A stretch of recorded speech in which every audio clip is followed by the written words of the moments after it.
Louise, hey film, hey interview, take one. Well, the simple part that most people don't understand is that every thought we think and every word we speak is creating our future.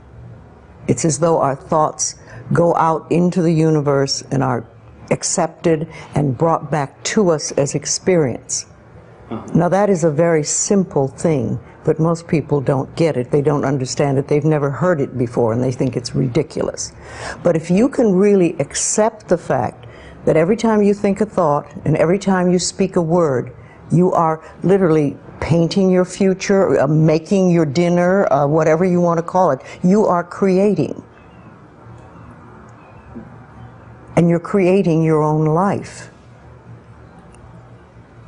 And this is simple, but it's not easy to accept. But once you accept it, then you can start deliberately creating what you want in your life. And you begin to be aware of what you don't want in your life and how you are contributing to it. Now, I think this has been around forever, but for some reason in the last 20 years, the universe has wanted this to go out among all the people, or all the people that are ready for it. See, most of us just think, and we don't pay any attention to what we're thinking. We're just doing it. But that's something you need to train yourself to do, to begin to train yourself to be aware of what you're thinking. And one of the ways to do that is to periodically say to yourself, what am I thinking? Would I like this thought to create my life? Would I like to have the experience that this thought could bring to me?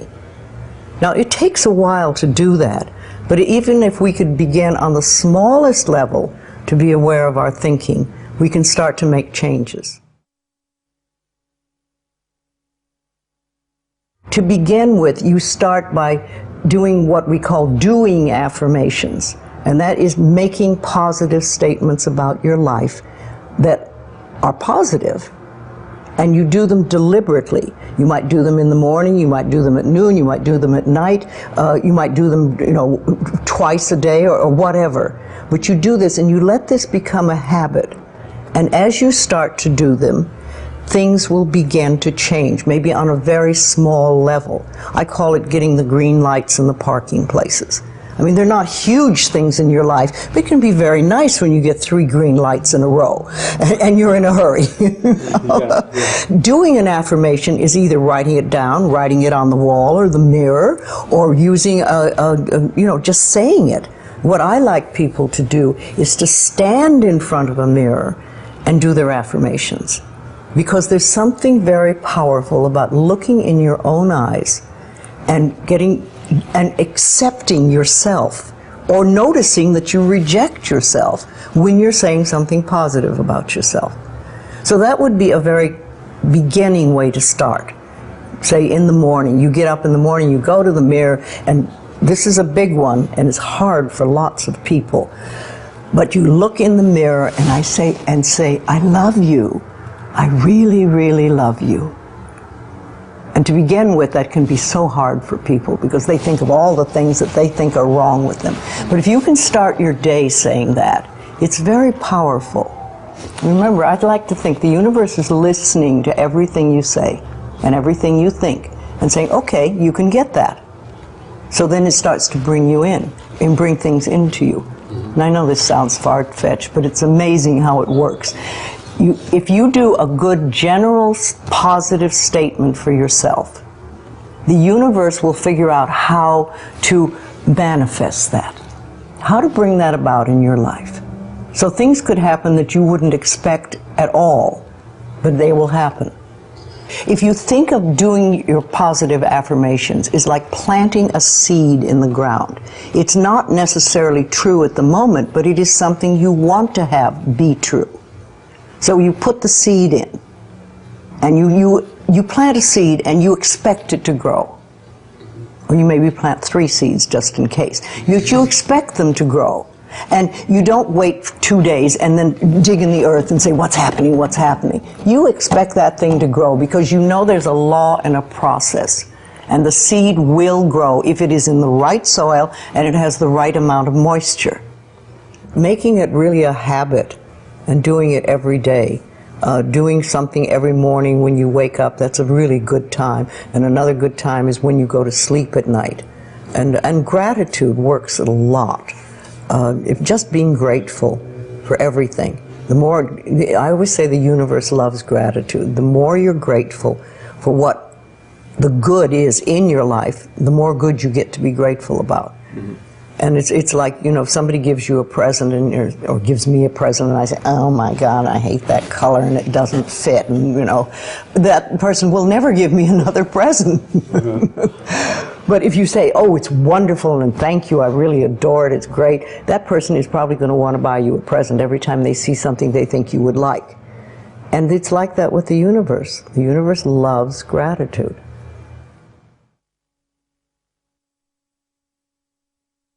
If you have very strong beliefs within you that you don't deserve good things in your life, and a lot of people have that, then there can be delays. And sometimes people say, well, affirmations don't work, I've done them.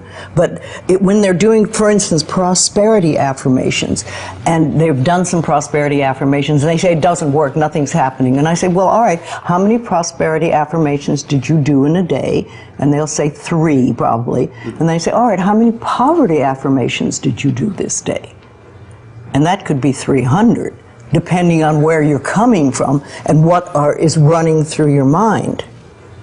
See, I have this, one of my thoughts about life is that only good lies before me. And I've been saying this for many years. So it doesn't really matter to me what happens in life, because I know it's going to be good. Well, there are lots of things you can do to help you become more conscious of what is going on.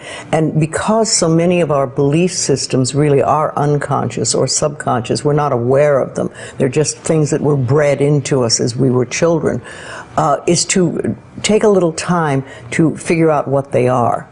And I always say a really good exercise is to take a big sheet of paper and write on top of it, say, what I think about men. And then another one, what I think about women, what do I think about money, what do I think about any subject you can think of. And just write all the things that come out of your thoughts. And whether they sound good or not, just write them down. And any one subject, if you just write them all down and then look at them and see how many are positive and how many are negative. And if you can take those negative ones and turn them around, make them into positive affirmations, then you can start clearing up what you believe about, say, money that is not positive for you, and or is keeping you from bringing money in. And you can do that with lots of things in your life, so you can really begin to realize what you do believe about these things. So you can't change your thoughts if you don't know what your thoughts are. There is a law of thinking, and we are beginning to learn about it. And it is like a computer. If you have this gorgeous computer put in front of you, and you don't know what to do with it, it's a piece of junk. But if you learn the language of the computer, miracles happen. And that is what the law of thinking is. When you learn how it works, miracles happen. What you think and what you believe, it's what will come true for you. Your thoughts create your life. It's that simple. And when we can get that, we can make enormous changes. Well, I think it really starts with realizing that you don't love yourself, that most people don't. Most people feel they're not good enough, that they haven't done it right, they won't do it right, they'll never be enough, and they're definitely not lovable. And when we come from that space, it's very hard to create things for ourselves that are really good. So in the early days when I worked with people, I used to fix this problem and fix that problem, and you'd have this, a health thing, and we'd work on that, and we'd work on this. And one day I discovered, much to my amazement, that if I would help people learn to love themselves, to really accept themselves as they are, we didn't have to work around problems, because it was almost like a miracle. Everything seemed to fall away. It's a hard one for people because we grow up believing that we're not good enough and nothing is right. I remember lots of times I would ask people, well, what is really wrong with you? What have you done that is so terrible that you're not acceptable to yourself? And I never, ever, ever got an answer that made any sense.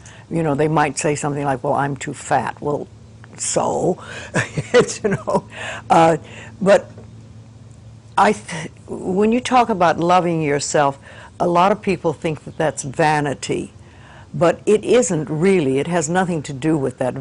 That is narcissistic. But to really care for you and to acknowledge that you are an important being. It's almost like in the Bible they would say, you recognize that you are a child of God, that therefore you are perfect. But even if you're not a biblical person, if you can recognize that you are a being that has self-worth, if you can really recognize your own worth, then you start to treat yourself differently. And I think that's what's so very important about loving yourself, is you stop beating yourself up, you stop making yourself wrong, you stop talking about how awful you are, and you stop saying things like, I'm really stupid and stuff, and you start to treat yourself with a certain amount of respect. And this makes an enormous difference, because what you give out in life is what comes back to you. So if you're giving out a feeling of, I'm okay, I'm good enough as I am, and I am acceptable, and I love life, and I love me, and you start having gratitude for yourself and for life, then life treats you differently, because you are having a different vibration that you're giving out and getting back. And that's when things really start to flow. Now, a lot of people don't realize it, but you have to practice. You just have to start it. And that's why I try to get people to do a lot of mirror work. If you look in the mirror, just simple things like looking in the mirror in your own eyes and say, I love you. I really, really love you. And it helps if you use your name, Louise, I love you. I really love you. It gets to that little child inside that has been rejected for so long, and it breaks open sort of a dam or a door or whatever you want to call it, and it's like little miracles start to happen. Lots of little good things happen, and the universe loves grateful people. The more grateful you are, the more you get to be grateful about. It's that simple. Life is really very simple. We make it enormously complicated, but it doesn't have to be. Everybody's on a journey from the time we're born till the time we leave. But when we go on a spiritual journey, it seems to be more conscious, and we begin to make conscious choices about life instead of just going on and getting up in the morning and doing our stuff and then going to bed. We begin to make conscious choices of our thoughts and our actions and even the foods we eat and things like that. And it's putting your foot on the pathway one step at a time. And some of us do very devious journeys, and we take lots of little side tracks, and we don't get very far really.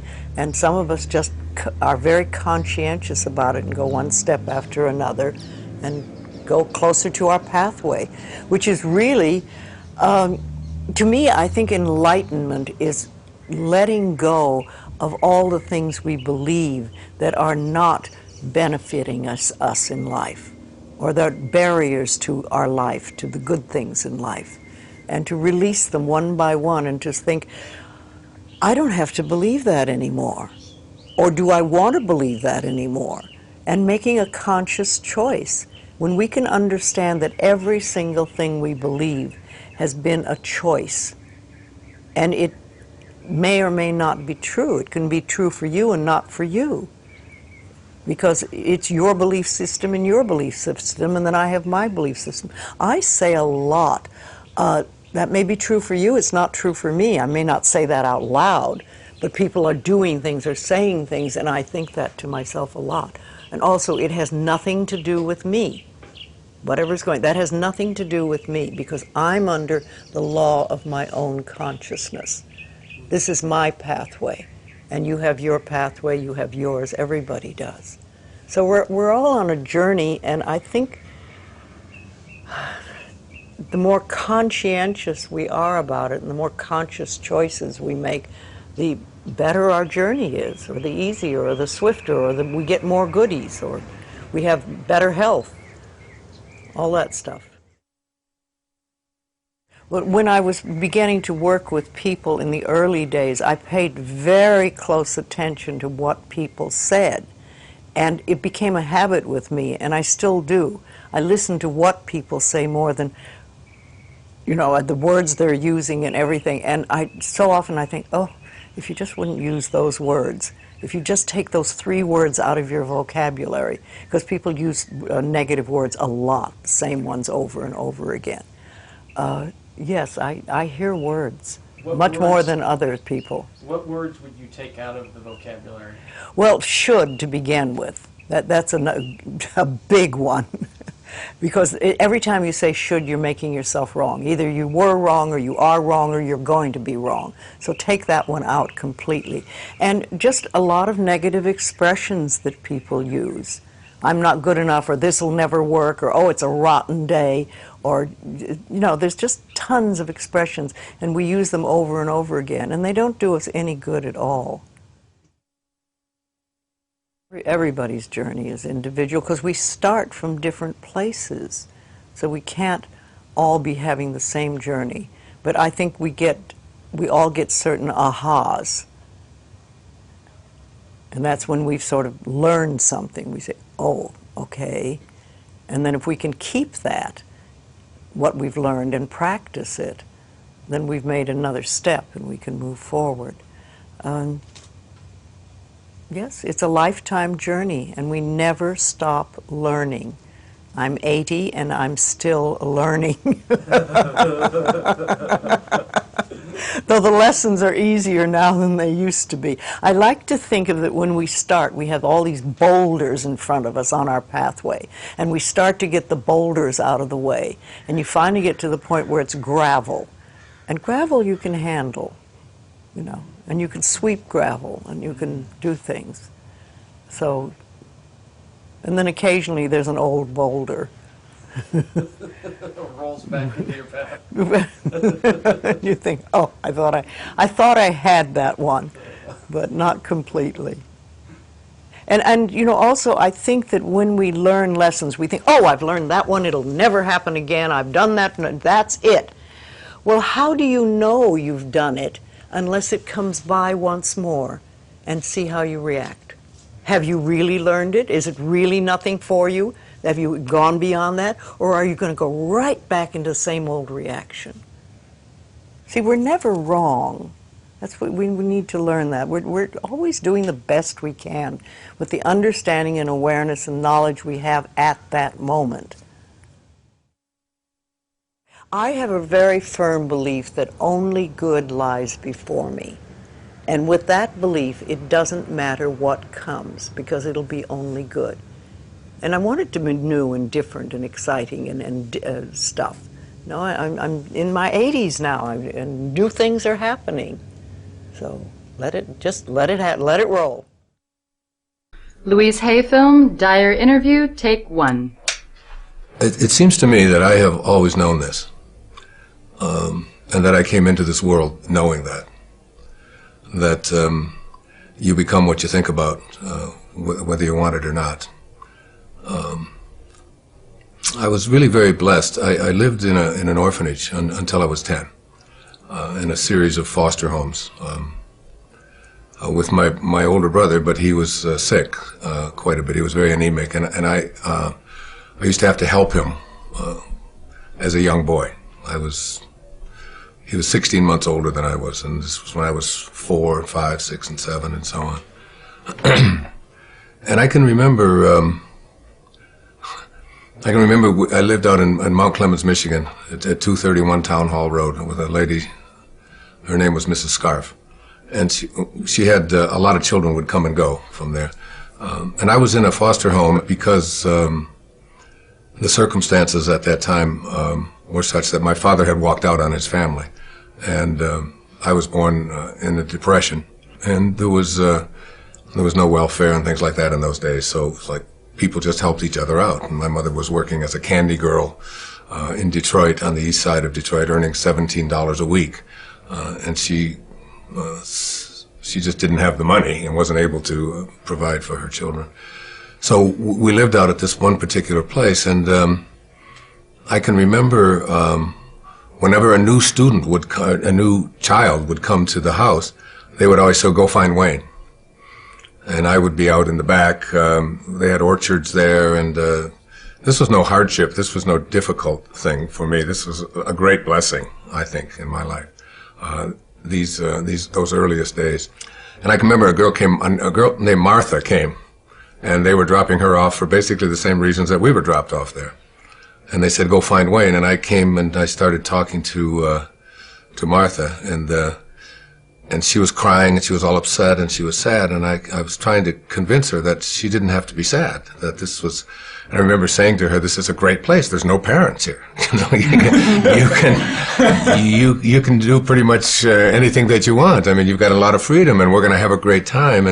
And I can remember being in school, at the public school. It was a numbered school. They didn't even name them in that day. It was PS number 127, and I remember the teachers, one time we were out on the playground and all the kids were all upset, and I said, "What's wrong?" And they said, "Well, the teacher said this is the worst class that she ever had," and she was so all upset, and she was angry, and she was hurt, and I said, "Well, why would you allow her opinions to have anything to, if this is her hardest day, then her life is just easy," and I can remember talking to other people about, all you have to do is change the way you think. And it goes from being a miserable experience or a tough experience or a hard experience to one that you can do anything that you want with. And when my mother got our family all back together again when I was nine, almost 10 years old. And I can remember her telling me what it was like when I was just a baby, when I was just like an infant, that I was the one child that could make everybody else laugh. At times when everybody else would. She said we were waiting for a bus one time when we were just real babies before I went into the orphanage, and she said a car came by, and it was in Detroit, and there was all this slush, and and we all went flying down. Everybody had dirt on them and dirty snow, and we were laying in the ground, and everybody was crying. And she said, "You were upset and mad because our clothes were wet and so on." And she said, "You just stood up and said, this is great, isn't this wonderful? Look, we don't have to do this, and we don't, just turning it into something positive." It's like, so the ability to be able to do that was something, I can't remember a time in my life when I didn't know that if I really went to work on how I thought, that things just didn't have to be bad. I was the richest kid in the orphanage. I've talked about that many times in my lectures, that a snowstorm was a time we had two snow shovels at the home, and one of them had the edges all curled up from hitting the curbs, and you couldn't make any money with that one. So the other one, when it would snow, I would go downstairs and I would take the good snow shovel and I would put it under my bed, and I'd sleep with it right with me in the bed so that nobody else would get it. And I would get up before everybody else got up, and I would go out and I would just shovel everybody else's snow, shovel their walk. And then later on, I'd just go knock on the door and just tell them that I shoveled their walk. And some would say thank you, and some would give me a dime, which doesn't sound like much, but that's about $3,000 in today's money. And when I found out that soda pop bottles, for example, were worth 2 cents each, that if you took them back, you could get 2 cents back, that was just like one of the great awarenesses and awakenings of my life, because I would follow people around who were drinking a Coca-Cola and say, "You almost done with that?" They said, "Well, no, I'm not." Well, just whenever you're ready. I just followed them, and then we'll walk until. And we had a coal bin where we lived, because it was coal furnaces, and we filled that coal bin with soda pop bottles, and I would take it back. It was just always easy to change, and all the other kids would be not having any money and complaining about not being able to have abundance or be able to have some level of being able to buy themselves like just a little donut or a Pepsi-Cola or something. They couldn't figure it out. And it always seemed so easy to me that all you had to do is just look around and see the opportunities in anything. And it had nothing to do with whether there are opportunities there.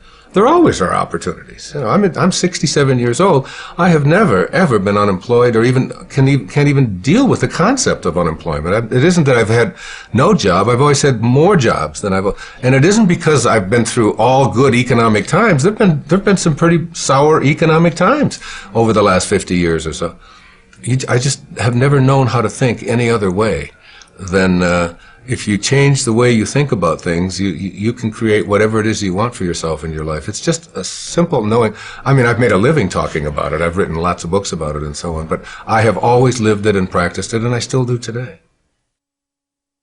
It was Thomas Troward. I don't know. He did some lectures on mental science way back in the 1907, 1908. He was from Scotland. And one of the things that he said is that the law of flotation was not discovered by the contemplation of the sinking of things. So that, you know, like before the 15th and 16th centuries, all of the ships were made out of wood. Not because iron wasn't available and steel wasn't available, but because there was a belief that wood floated. So therefore you had to make ships out of things that floated. That's literally how and then someone came along and said that it has absolutely nothing to do with what things are made out of. It has to do with the amount of water that is being dispersed. That's what determines whether something will float or not. And I think about that all the time because it's in the contemplation of what you desire that you create what it is that you want to have for yourself. It's in your willingness to contemplate it. And nothing more, according to Troward and mental science. So that I think about the Wright brothers, you know, 100 or so years ago. You know, it's like, and I said the law of flying was not discovered by the contemplation of the staying on the ground of things. So that these were two people, like for me, to figure out how to get an airplane to fly, and my limited knowledge of all of that, I would probably have contemplated the staying on the ground of things. You know, it's like, this is what happened. But there's somebody came along and contemplated the idea that if you get enough speed going and you have the right design and you get pressure underneath something like this and you get that this thing is going to lift off the other. Somebody had to contemplate that idea. And everybody who contemplated that it wasn't possible, that it couldn't work, was a part of why flying didn't take place, because there was no new law discovered in the early part of the 20th century, any more than electricity was discovered by, you know, Thomas Edison or anyone like that. I mean, the ability to have electricity has always been there. Somebody has to contemplate.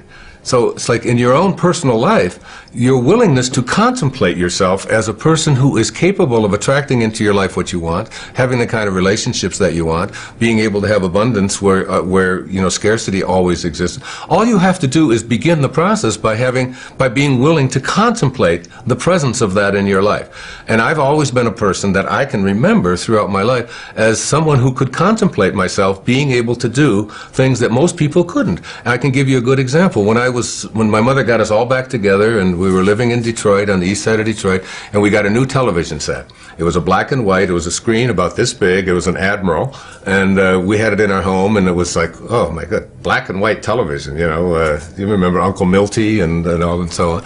And there was a guy that was on TV, his name was Steve Allen, and he was on The Tonight Show.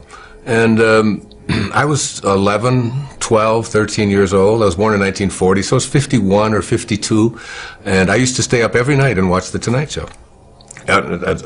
Even though I had to go to school the next day, there was just something about that show, and you know, all of the characters and smock and all the things that Steve Allen would do on it.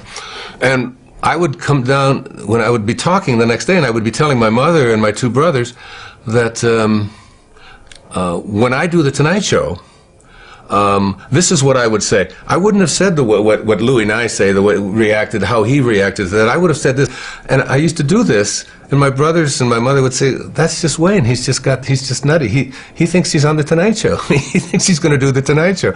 And I would go up into my room at you know, on this little tiny house that we lived in, you know, a little 2-bedroom house that 5 of us lived in because my mother remarried, and I would see myself doing The Tonight Show. I would just practice it, and Steve Allen became someone that I was really enamored of. Well, you know, fast forward, I don't know, 30 years or whatever, and I've written a book, Your Erroneous Zones, and the Tonight Show calls, and they ask me if I would like to come on and do it. So I do my first stint on the Tonight Show. I did the show like 37 times over a period of 3 or 4 years with all these different hosts, but Johnny Carson was on, and the first guest on the very first show when I did the show was Steve Allen, and it was like something clicked in me that I had contemplated that as a child. I had always had a knowing, and I can remember sitting there talking to Johnny about this thing that, you know, and Steve Allen was sitting there right next to me, and we were talking about that kind of thing.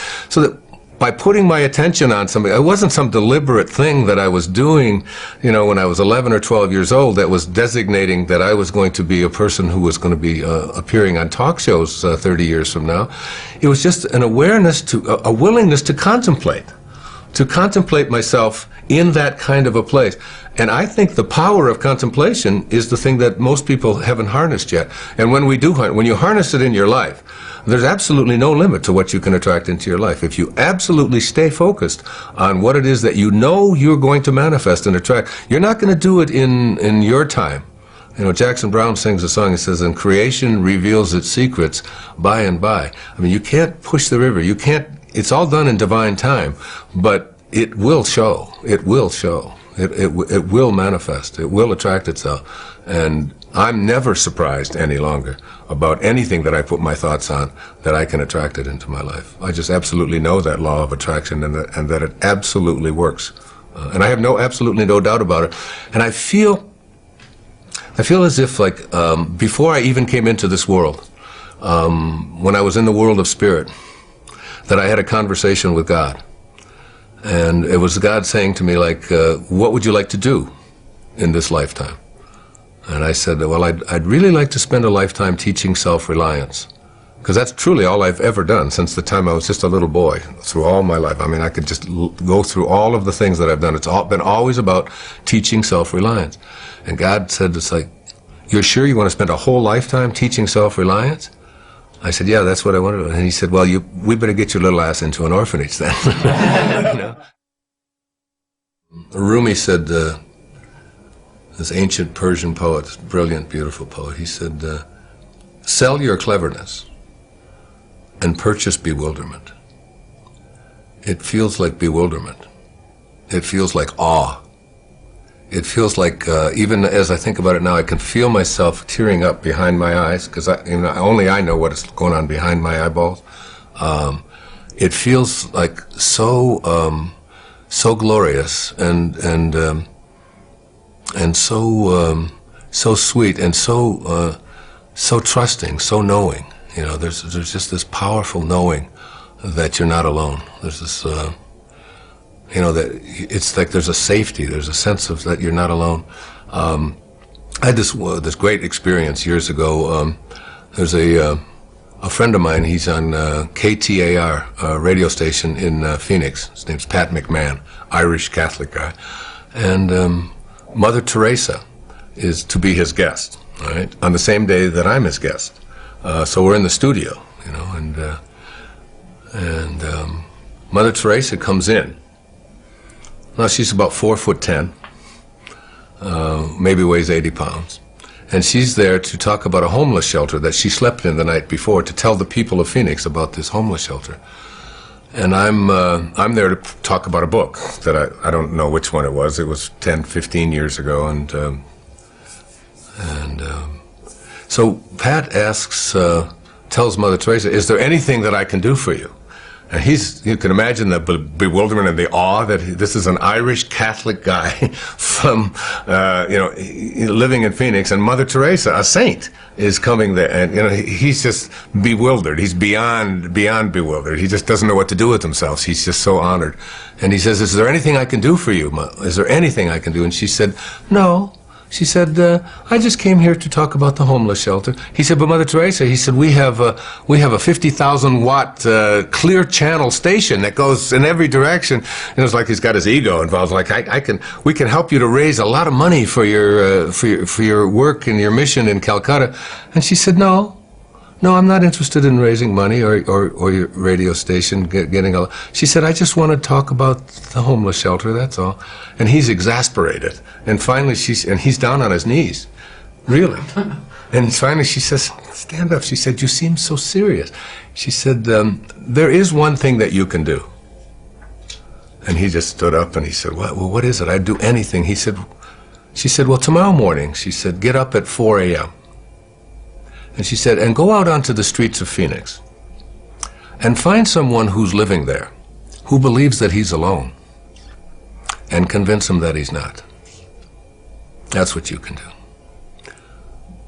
And behind the feeling we're talking about here is this feeling of aloneness for so many people who are lost in the world, that I don't have like a connection to something greater than myself. I've come to believe that who I am is what I do, and what I have, and what other people think about me, and who I am is separate from everybody else, and who I am is separate even from what I'd like to attract into my life, that I'm separate from all the things that are missing, and I'm separate even from God, and that there's a place within me that knows that I'm not separate from any of that, that if there's no place that God is not, or that source is not, or the energy that provides, that is always giving and always creating is not, if there's no place that it is not, then it has to be in me. I know that. And if there's no place that it's not, and it has to be in me, it has to be also in everything that is missing in my life, or that I think is missing. It's there too. So that in some mysterious, invisible way, I'm already connected to everything that's missing in my life through something called spirit. And when I recognized that I'm not here as this human being having a spiritual experience, when you recognize that your essence is that you are a spiritual being having a human experience, not the other way around, when you really get that, I mean, not that you can say it and it's clever, but when you know that who you are is this essence, you don't see, there's no other, there's no them. There's nothing outside of you. You're connected to everyone and everything. As the Native Americans, you'd say that no tree has branches so foolish as to fight among themselves. Living the Tao Te Ching, this 2,600-year-old, some people call it the greatest, the wisest book ever written. It speaks so much about relationships. Tao, the word Tao means the great way. It's really just another synonym for God, or source, or spirit, or that which is the all-creating. And one of the things that it says that was really helpful to me, probably the most helpful thing in it, was that whenever you have a conflict of any kind, in any relationship, whenever you have a conflict, that the person who is willing to be of Tao, of God, of Source, is the one who will practice forgiveness, or will go to the person that they have a conflict with and bring love to it, instead of the freeze out, instead of the anger, instead of the hatred, instead of the revenge, instead of so many of the things that we do when we have conflicts in our lives. We just don't talk to that person. Like, I'm not talking to that. I'm not talking to him. He's going to call me because I called the last time, and that's but the person who lives the Tao life, the life of a higher consciousness, is the person who says, I end all conflicts on love, which is where we all come from. We come from a source that is love. So for me, that has been just so useful. I have 8 children, and that's been just extraordinarily helpful for me to be in a relationship where I can always be of love, where I can just, and so then you don't even, conflicts become something that are no longer present, because conflict requires two-ness. In order to have a conflict, you have to have two different opinions or whatever.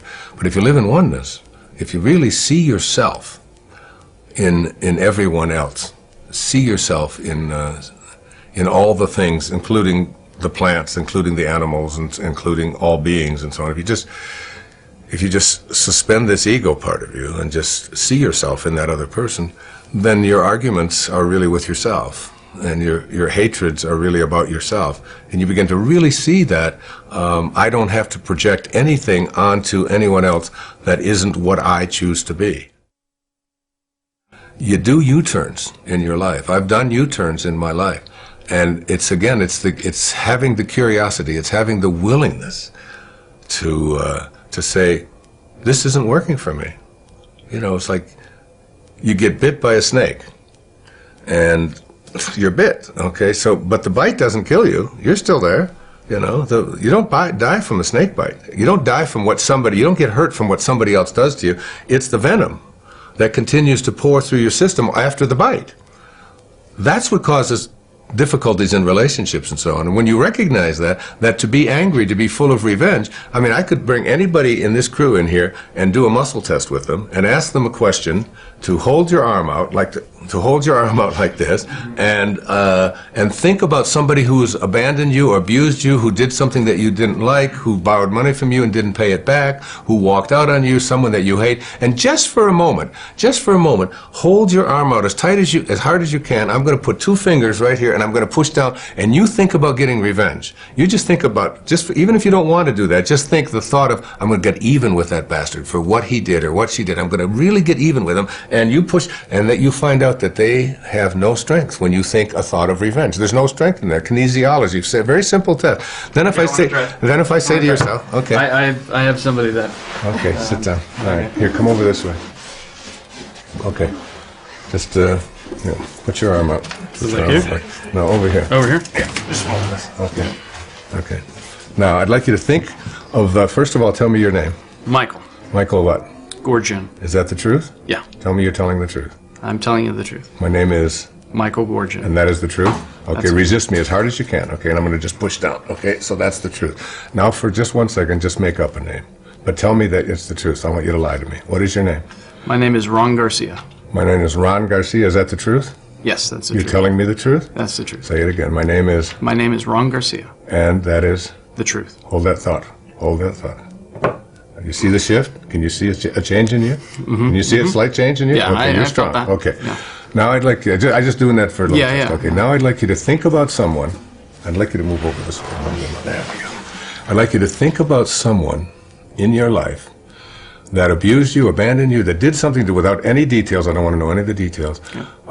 And you are hurt by it, and you are angry about it. And forget about whether you've forgiven them or not. I want you to just think about getting even with them. I want you to think about revenge, okay? I'm going to get even with that person, no matter what, okay? And put your arm out, and can you hold on to that thought of revenge, okay? I'm going to get even with that person for what they did. I'm angry at them. And hold on to that thought and just think, resist me as hard as you can. And notice what's happening with your arm. Resist, again, one more time. Think that thought. I'm really going to get angry. I'm really pissed. I'm really hurt. I'm going to get you back for that, okay? And resist me as hard as you can. Now notice what's happening here. You have almost no strength. I'm not even pushing down. Now I want you to just change the thought. Okay. I want you to change the thought right now. And I want you to change it to one of love and forgiveness. I just want you to surround them with the light of God. I want you to surround them with the most beautiful love that you can think of. And just think of that thought. They did what they knew how to do, given the conditions of their life. I can't ask any more of anybody than that.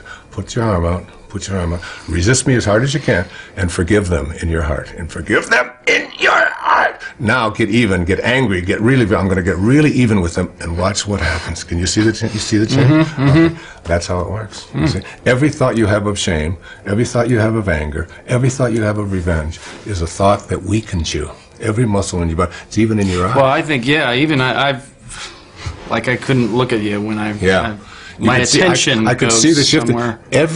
Your heart is a muscle, isn't it? How many times do we say to our children, you should be ashamed of yourself? Think of, here, watch, put your arm up. Resist me as hard as you can. Think of a moment in your life when you felt great love. The greatest love you ever felt in your life. Just think of that moment. And I don't want to know anything about it, just think about who it was, okay? Can you think of a moment like that? Great love. Michael is just loved, okay? And look, I can't budge you, right? I'm pushing really hard. Now think of a moment when you felt shame. You just did something and you're just ashamed of it, whatever it was, okay? You think of something like that? Okay. Resist me as hard as you can. You're thinking shame, and just watch what happens to your arm. Look. No matter how hard you try, you have no strength, do you? You have no strength, okay? Now think love. Think love. Just think of that moment and shift.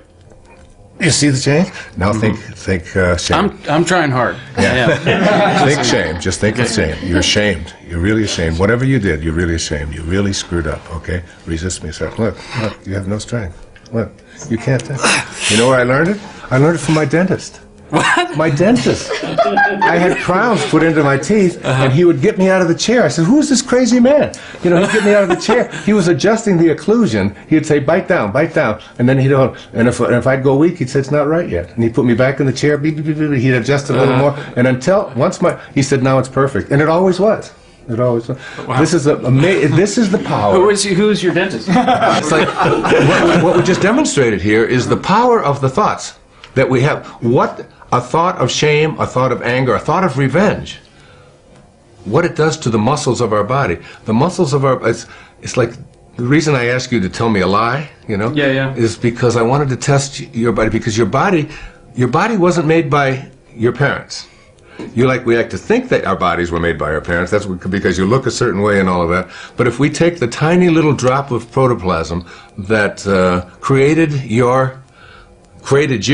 and we try to find out its origin, and we take it all the way back to subatomic particles and reduce it, we find out when we put it in a particle accelerator and rev it up at 250,000 miles an hour and collide it, and we open it up, there's nothing there. That you came from the invisible, you came from source. It's the spirit that gives life. So that once you understand that this body of yours is a creation not of human beings, but it's a creation of God. It's a creation of source. It's a creation. It came from nowhere, and an invisible source, and manifested into the world of the physical. And so it only reacts to truth, because it was created by truth. So once you lie, this is an ultimate lie detector test. That's why I always say we could have saved $93 million with President Clinton. You know, it's like, come on. Did you have sex or didn't you? Let's get over this, you know. But now you're using an instrument not of human beings. All of our bodies are divine creations, and they only react to truth with strength. The truth that when you go weak, you're going against your Tao nature. Your true nature is not revenge. Your true nature is not hatred. You came from love, and you have to stay in that state. And once you learn that, once you get that, like having that demonstrated could change your life. Just that moment could change it forever. People ask me, what is your biggest confusion about humanity? It's like man's inhumanity to man. This recognition that we are something beyond ego. You know, and we don't, we have a divided world, a world that believes that, you know, if you're male, you're different than if you're female. If you're Muslim, you're different than if you're Christian. If you're born on one side of the river, then you're different than the person who wasn't.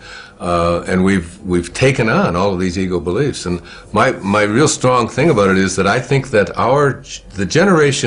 my generation, when I was in my 20s and so on, we were the generation that had to end a war. You know, we had to end a war. I took my doctoral orals on the 4th of May, 1970. The announcement came on the radio, on the television, you know, at around 4 in the afternoon, that the government had put live bullets into their rifles, and they fired on students who were protesting the war at Kent State, and 4 of them were killed. You can imagine what I felt, because I was really working very hard to try to end that war. When I had to go in and defend my dissertation, which seemed so trivial, when I considered what our government was now doing. We were going to put and all these students were doing was protesting a horrific war where people were dying in huge numbers. I think the new generation, this generation, it's their job isn't to end a war. It's to end war. It's to end the concept of war. And the concept of war comes out of this ego identification of who we are, and a belief that I am what I have, and I am what I do, and I am what others think of me, and I am separate from everyone, separate from God, separate from what's missing, this idea of separation and so on. And we will inch by inch move towards a place where people will begin to recognize their connection to each other rather than their separation, or we'll have to just start all over. We'll have to start it over. As Einstein said, if the next war that is fought, he said, after this one will be fought with, with sticks again. We'll have to start all over again. We'll have to start all over. And it's really about slaying this ego, this massive ego thing. You can see it in our foreign policy. You can see it in the way that we treat it. You can see it on television. You can see it in all of the ads that you see for having to take pills for everything. And that's what I feel my work is about. What my life is about now is ending the concept of hatred and separation.